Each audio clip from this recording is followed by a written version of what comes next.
국민 여러분 안녕하셨습니까? 인도 태평양 전략연구원의 최수용입니다. 자, 오늘은 크리스마스 이브입니다.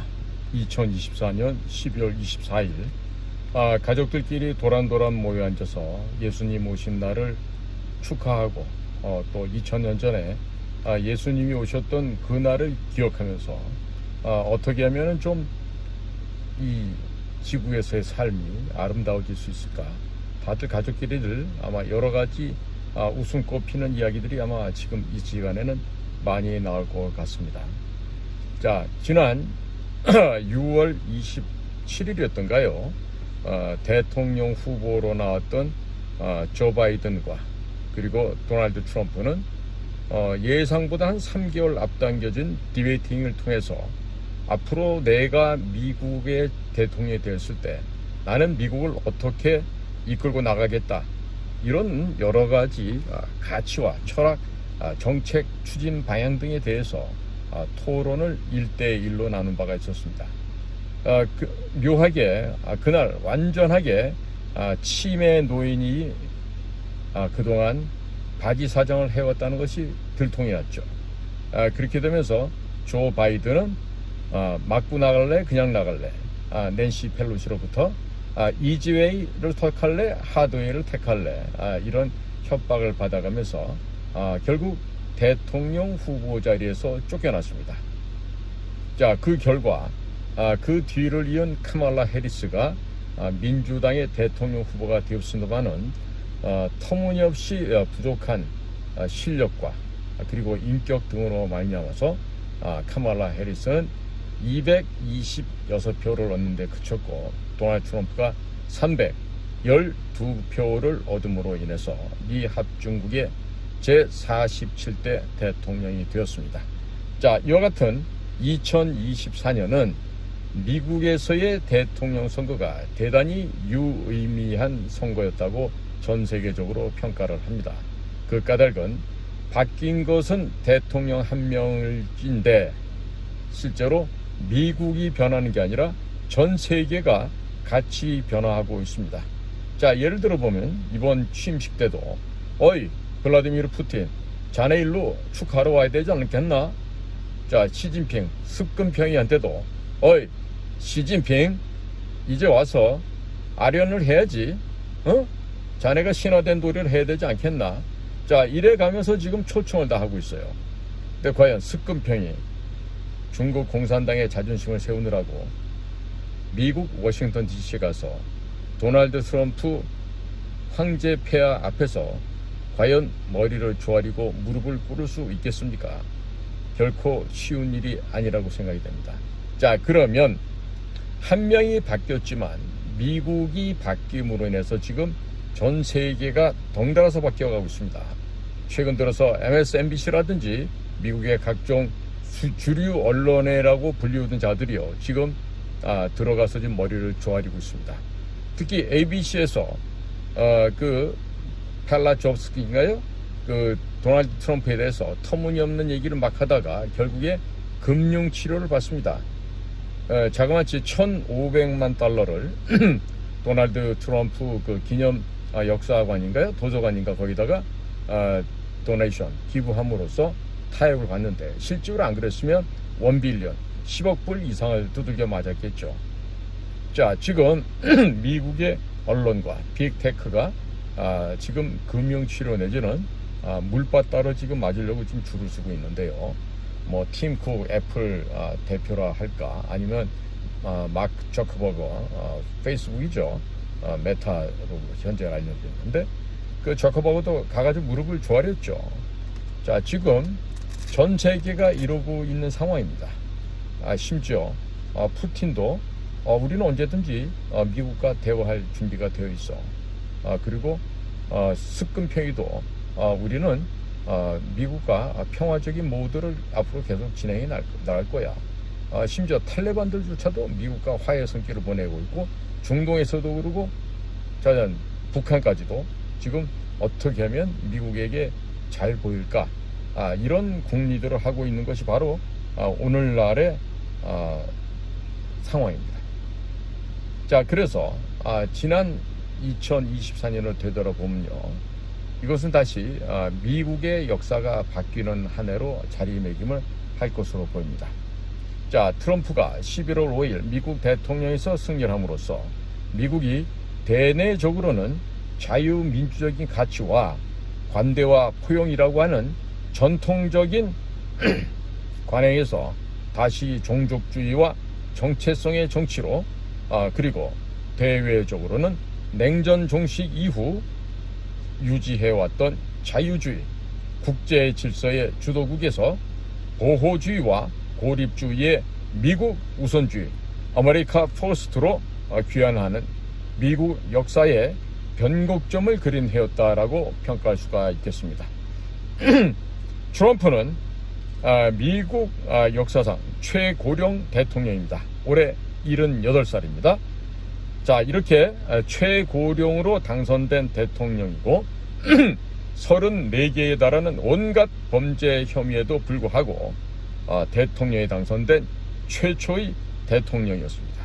그리고 미국 역사상 22대, 24대 대통령이 있던 그로버 클리블랜드라는 대통령이 있었는데 그분에 이어서 132년 만에 재선에서 실패했던 대통령이 다시 집권에 성공한 대통령이 되었습니다. 자, 이로써 미국 정치사에 새로운 장을 연 대통령이 된 것입니다. 이로써 2024년은 트럼프의 귀환으로 미국 국내뿐만 아니라 트럼프 2기 정부가 시작되는 내년 이후에는 국제 정세에서도 대변환과 대변혁이 일어날 것임을 이미 분명하게 예고를 하고 있습니다. 자, 지금 2024년을 몇몇 가지 이렇게 우리가 회고해 볼 때요.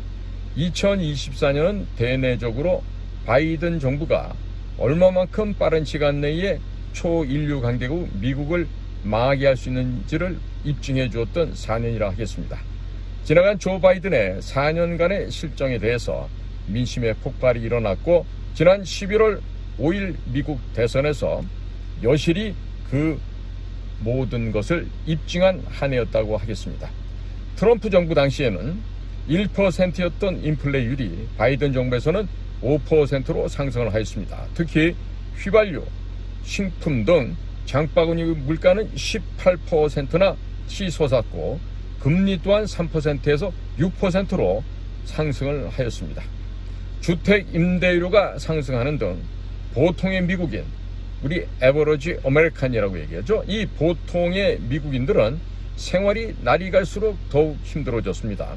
게다가 저임금 노동을 마다하지 않는 불법 이민들의 대거 유입에 따른 일자리 상실로 무주택자와 노숙자 증가가 되는 등 보통의 미국인들은 점점 더 절망에 빠져들어가게 되었습니다. 지나간 바이든 정부 기간에 무려 멕시코 쪽의 국경 그리고 캐나다 쪽의 국경을 함부로 열어 제껴서 대략 지금 2천만 명 정도가 미국 곳곳에 지금 퍼져 있습니다. 자, 이번에 톰 헌슨인가요? 그 IC 국경 수비 대장을 하게 되는 그분이 새로 임명이 되면서 아마 무자비하게 방출이 아마 곧 시작될 것으로 이렇게 전망이 되고 있습니다.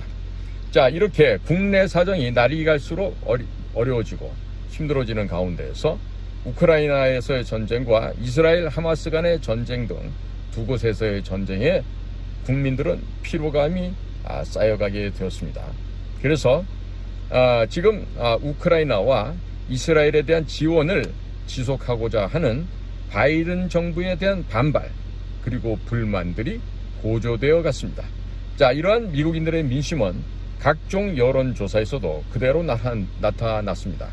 6월 14일 발표된 퓨 리서치 센터 여론조사 결과 바이든 정부에 대한 신뢰도는 역대 최저치였던 22%, 그리고 7월 15일 발표된 갤럽 여론조사에서는 28%로 나타났고 9월 27일 발표된 NBC 뉴스 여론조사 결과 미국인 65%가 미국이 잘못된 방향으로 가고 있다라고 응답을 하였습니다.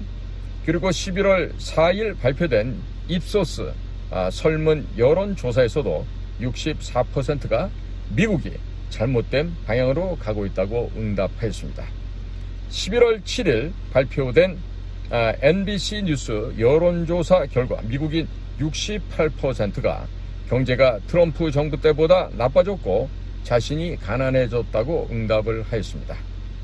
이와 같이 보통 미국인들은 바이든 정부에 대한 깊고 깊은 불신을 가지고 있었습니다. 이에 대해 바이든 정부는 노동자와 중산층을 위한 보다 나은 재건, Build Back Better라고 하는 바이든노믹스를 지난 4년간 추진을 해왔었습니다. 그러나 과도한 정부 지출로 인플레율만 높아지는 등 국민들의 생활고를 전혀 해결할 수가 없었습니다.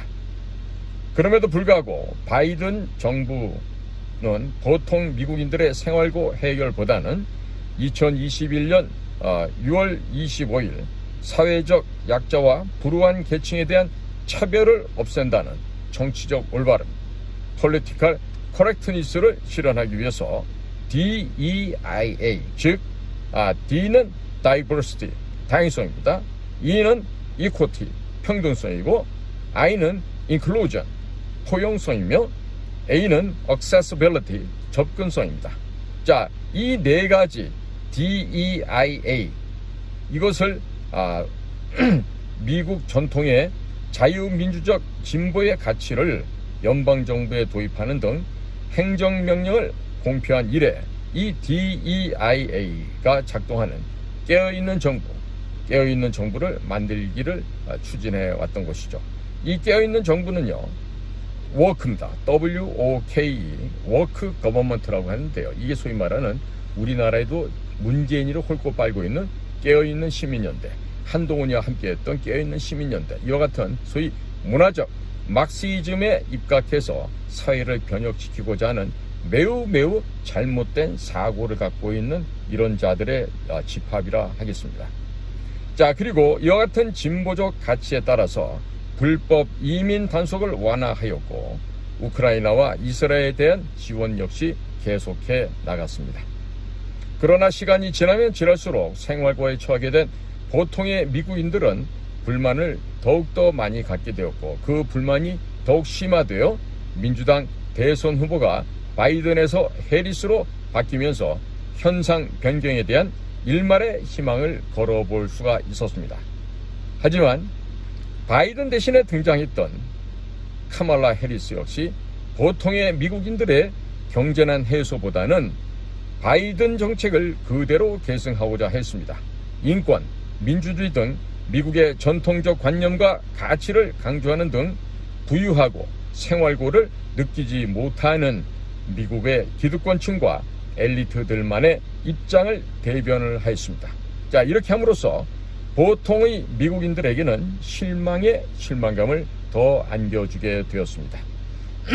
이에 따라 미국인들 사이에 가진 자와 없는 자, 즉 haves and have not, 우리와 그대, us versus them 이라고 하는 정체성의 정치가 확산이 되어갔고 그 결과 자신들의 입장을 대변하는 트럼프에 몰표를 던져주게 되었던 것입니다.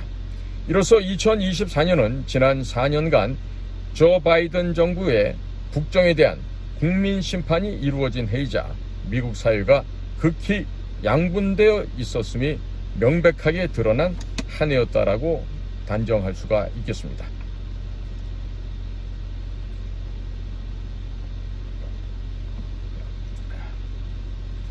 또한 2024년은 대외적으로도 바이든 정부가 자유주의 국제 질서를 지키기 위한 노력에도 불구하고 국제 무대에서 관심 밖으로 밀려나는 아주 굴욕적인 한 해가 되었습니다. 바이든 정부는 우크라이나에 대한 지원을 지속하는 가운데 북한의 우크라이나전 참전에 대응하여 우크라이나에게 그간 금지해왔던 미국산 장거리 미사일 ATACMS로 러시아 본토 타격을 11월 17일 허용하였습니다.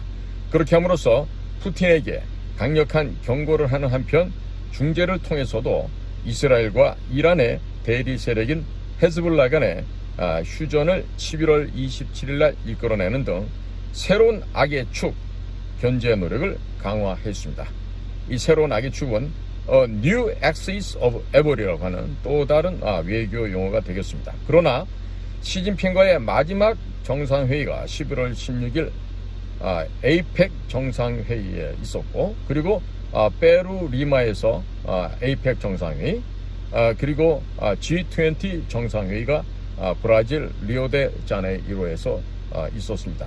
그러나 그곳에서 이미 도널드 트럼프의 귀환으로 말미암아 바이든 정부는 관심 밖으로 밀려났고 아무런 성과도 거두지 못하였으며 국제 무대에서 아주 쓸쓸하게 퇴장하는 그런 정말 늙은 사자의 죽음을 맞이하는 그런 아주 비참한 뒷모습을 보여주었습니다. 자, 이상과 같이 2024년도 미국 정세를 회고해 볼 때 내년 2025년 미국 정세를 다음과 같이 전망해 볼 수도 있을 것 같습니다. 무엇보다도 2025년 1월 20일 취임식을 하고 1월 21일 출범하는 트럼프 2기 정부가 바이든 지우기를 본격화할 것으로 보입니다. 바이든 지우기를 영어로 anything but Biden이라고 얘기하죠. 자, 이 바이든 지우기를 본격화하면서 국정 전반에 걸쳐서 대변환이 일어날 것으로 전망이 됩니다. 먼저 도널드 트럼프는 대대적인 정부 개혁에 나설 것으로 전망이 되는데 대선 과정에서 늘 외쳐왔던 내부의 적, the enemy within, 이 바로 미국을 망치고 있다고 하였습니다. 즉 이렇게 내부의 적이 미국을 망치고 있다면서 나라를 구하기 위해서는 이들을 제거할 것임을 곳곳에서 공언해 왔다는 점에서 정부의 즉 페더럴 거버먼트 전 부처에서 자신에 반대하는 공무원들에 대한 대대적인 숙청을 개시할 것으로 추진할 것으로 지금 보여집니다. 특히 바이든 정부가 DEIA라고 하는 이 정치적 올바름을 명분으로 해서 성전환을 허용하는 트랜스젠더, 그 다음에 다양한 인종 프로그램 등으로 교육부, 국방부 등의 본래의 기능을 마비시켰습니다.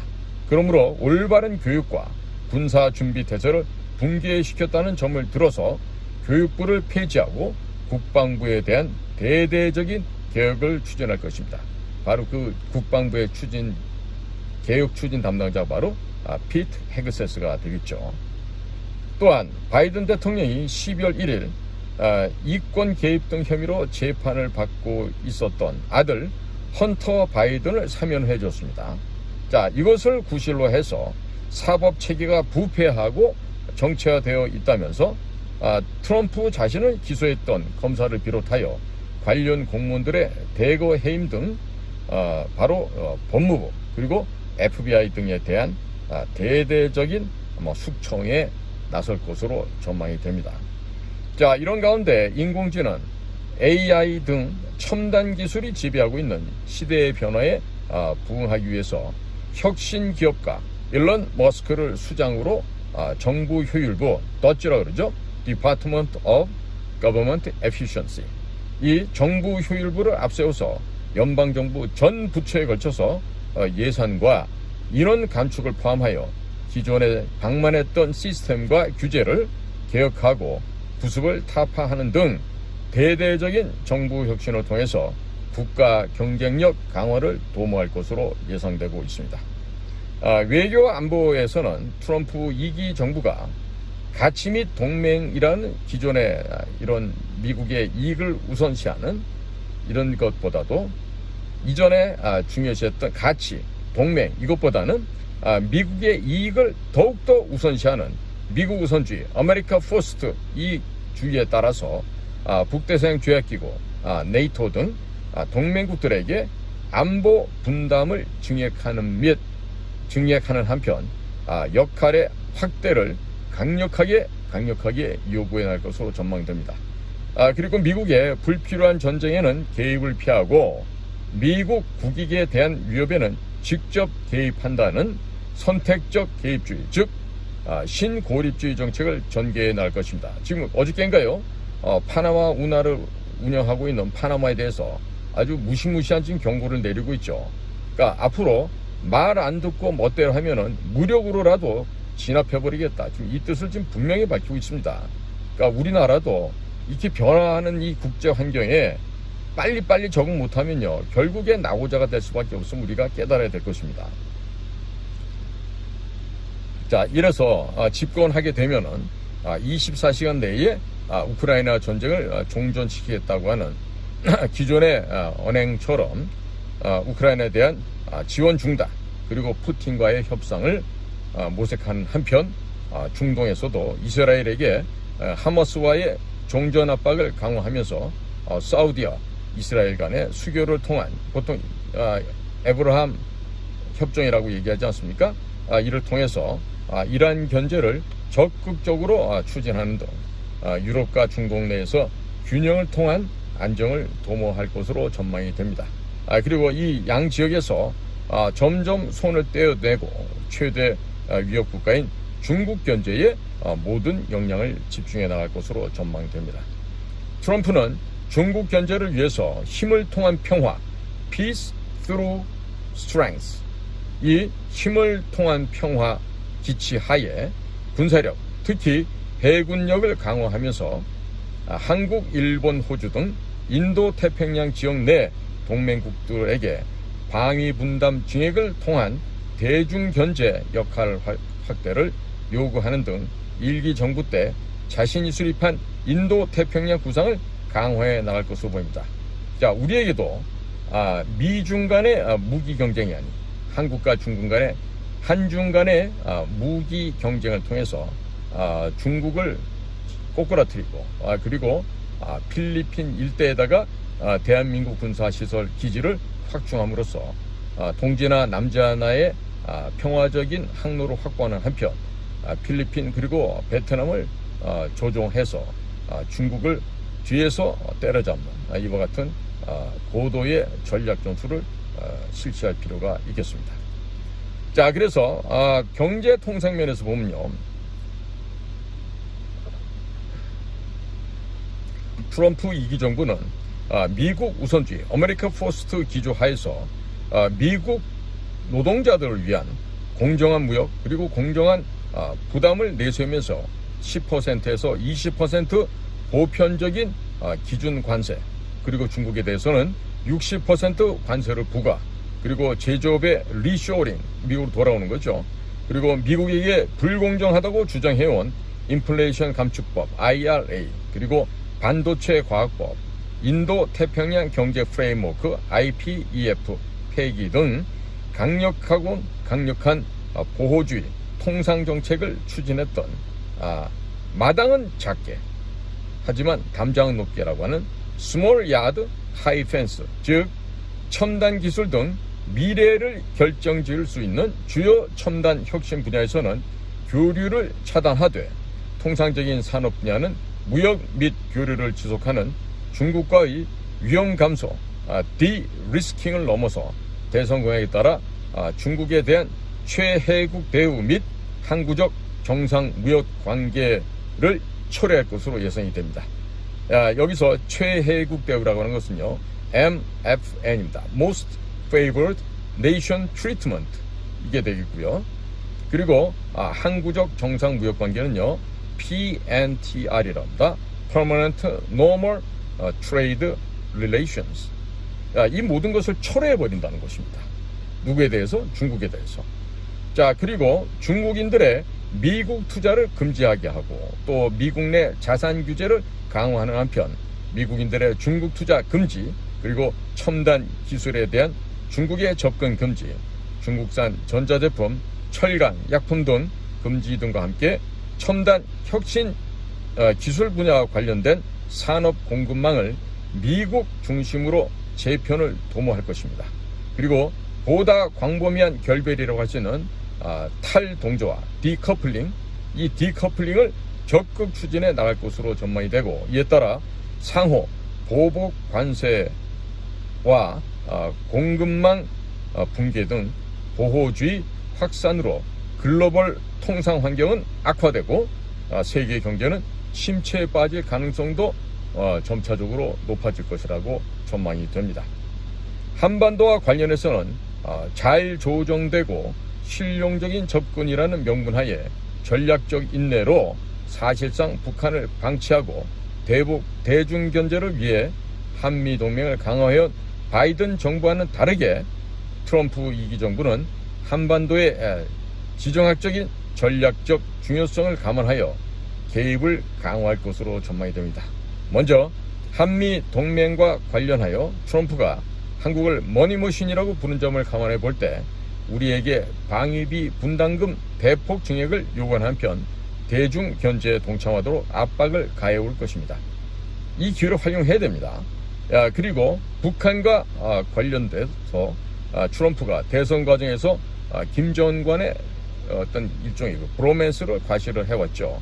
그래서 1기 정부 때 대북 협상을 담당했던 알렉스 웡 이 사람을 국가안보 부보좌관으로 발탁을 했습니다. 평소 미북 정상 외교 필요성을 강조해왔던 또 다른 외교관 전 주독 대사 리처드 그리네를 북한 업무를 포함한 특수 임무를 담당하는 대사에 임명을 하였습니다. 굉장히 우리가 주의 깊게 봐야 됩니다.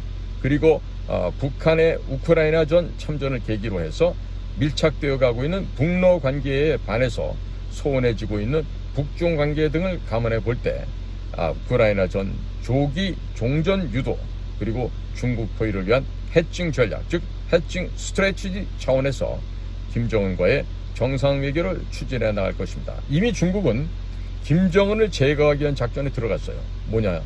바로 북한을 탈출해서 넘어온 탈북자들에게 과거에는 낚싯바늘이나 포승을 해서 북으로 넘겼는데요. 지금은 안 그러고 임시 거류증을 준다 그럽니다.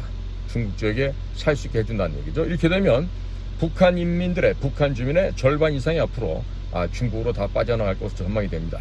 이러면서 김정은을 조기에 제거하고자 하는 중국 국가안전부 중심의 대북 김정은 제거 공작이 현재 진행 중에 있다는 점을 말씀드립니다. 자, 이상 살펴본 것처럼 트럼프의 귀환으로 말미암아 미국은 이전과는 전혀 다른 미국이 되어갈 것입니다. 그리고 새로운 시대에 획을 긋는 획기적인 사건으로 변곡점을 만들어 나갈 것입니다.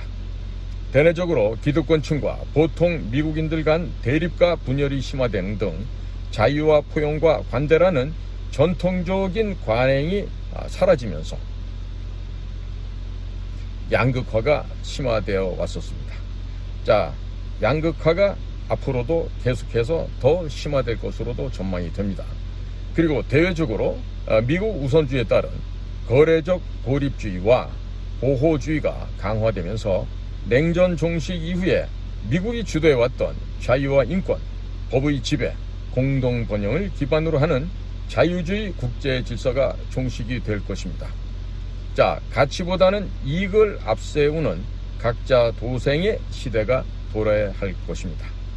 결론적으로 트럼프의 귀환으로 인해서 2025년부터는 미국과 세계는 예측 가능과 안정의 시대에서 불확실성과 혼돈의 시대로 진입해 들어갈 것으로 전망이 됩니다. 자, 우리로서는 역사의 소용돌이 속에서 새로운 질서를 찾아가는 격변의 시대를 맞이하게 되는 것입니다. 그런 것만큼 우리는 위기를 기회로 만들어야겠습니다. 그리고 대한민국의 국익을 극대화할 수 있는 정교하고도 치밀한 대응 전략을 명확하고 분명하게 마련해서 추진해 나가야 될 것으로 판단이 됩니다. 자, 국민 여러분, 오늘은요 미국의 변화를 중심으로 해서 내년도에 우리가 앞으로 어떤 일을 해야 될 거고 미국의 변화에 우리가 어떻게 대응해 나갈 것인지에 대해서 간략하게 설명을 드렸습니다. 경청해 주셔서 감사합니다. 저는 인도태평양 전략연구원 최수용입니다. 감사합니다.